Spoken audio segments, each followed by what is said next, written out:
miners at a good price. But not to worry about us, we've already been caught.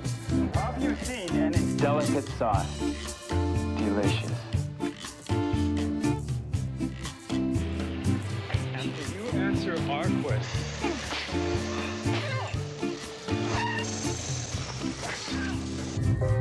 Golden Valley, the only microwave. Do you know? Confucius say nuggets of wisdom are never as tasty as these. Congratulations. I was cast in a big national network commercial for a car, a Pontiac, as a spokesperson. And car commercials that are national network commercials, playing, at certain times, prime time and stuff. This is one of those situations where you get paid per showing. Every time it shows, you get paid. And also you probably get some other payments too. So I went in pre-production. I believe it was for something about wardrobe, into the production company down in Hollywood. And I ran into the casting director, very nice lady, and I said hello to her, but I overheard in this commercial, I was the, for some reason they cast me as the Japanese, competition for the other car company. There was also, they have these different cars. I was Grand Prix, there was Sunbird, Firebird, so forth. And so they were having an actor, there was a car enthusiast, that was a real nice guy that thought I was funny, named Kip Niven. He was doing, I think, the car enthusiast, if I remember correctly. But they were having trouble casting the professor, the professorial, pontificating, and so forth.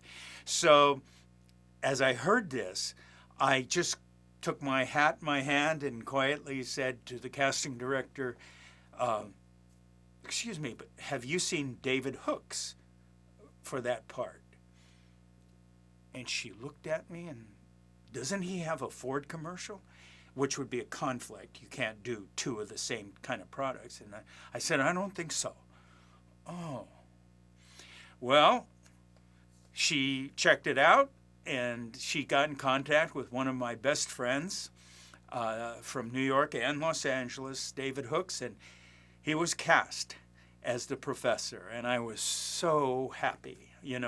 It's not often people that don't know say, oh, it's not what you know, it's who you know. Well, that's far from the truth, believe me. Okay, and there can be instances of that, but they leave out a part where it's who you know that is willing to put their neck on a block and get their head chopped off if it doesn't go right. So that's quite a difference. But anyway, David got that. So we ended up shooting at one of the sound stages in Hollywood, and I was the first one of these group of actors. I was the one stepping on the landmines, the test case, because they said, you've got the most experience with commercials and spokesperson especially. And so they're going to, they did it with all painted black, the whole sound stage with a seamless backdrop. It's all black. And then they drive the cars in. In my case, it was two cars. It was a Toyota on my right, and it was the Pontiac Grand Prix on my left. And I would go down the Toyota, then turn, make a cross, and reach the Pontiac Grand Prix. So they paint that. And when you rehearse, camera rehearsal, you have to put those little booties on, like CSI booties, because otherwise they scrub your bottom of your shoes and put tape on it and stuff like that, because those tracks can be seen because it's a very wide shot. So they wanted me first up out of the entire group that day so that they worked out all of the camera moves. Once they set the template for the camera moves and stuff on me, then they can shoot the other ones the same way. That was their idea, with different actors, of course, and different cars. So I was the, not guinea pig, but, I was the one that was going to be helping them, so to speak, set up the shots. So we ended up spending quite a bit of time on that, and there was a lot of movement because the shot was very wide. Obviously, with cars, it's wide. With two cars, it's even wider. And so there was a lot of movement. And once again, on the spokesperson, they overwrite the copy. That's the dialogue. So you might have 30, if you just spoke, normally, naturally, if you just spoke, that might come out to 36 seconds, easy. But you have to come in when you actually shoot under 28.5. A 30-second commercial is 28.5 seconds of picture. I think it's probably a fade in and fade out. Takes up part of it, but there's 28.5. If you shoot and there's more dialogue or more picture than 28.5, you may as well not shot it. The take is unusable. So, on a spokesperson, I'm the only one there. There's no backup. There's no other actors. And this whole big, expensive shoot is riding on me, and I'm setting the camera angles. So there is a lot of pressure. I mean, there's a lot of pressure. And so we worked very hard that day. And also, I was supposed to speak in an accent. Well, let me clarify something very quickly, because this is not a teaching video. This is stories, right? People will say to you, what kind of accent was that? That wasn't very authentic.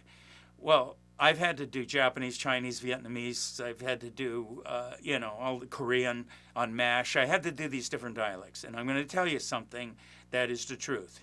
You cannot do a realistic dialect. Why? It's simple.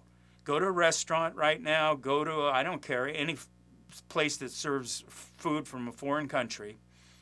If you can find a waiter, waitress, a cook, a busboy, or whoever that doesn't speak English well, that is an authentic dialect.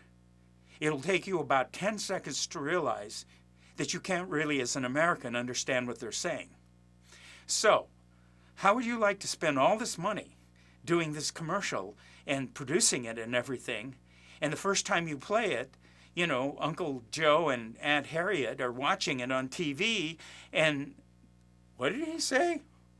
I don't know. I couldn't understand him. Oh, it's over. I'll leave it at that. Let's see if that has the ring of truth to it. So in a teaching video, there are ways to do a dialect that you can still be understood. Anyway, at this point, we started all of that, and we got to the final rehearsal, and now it's time to shoot take one.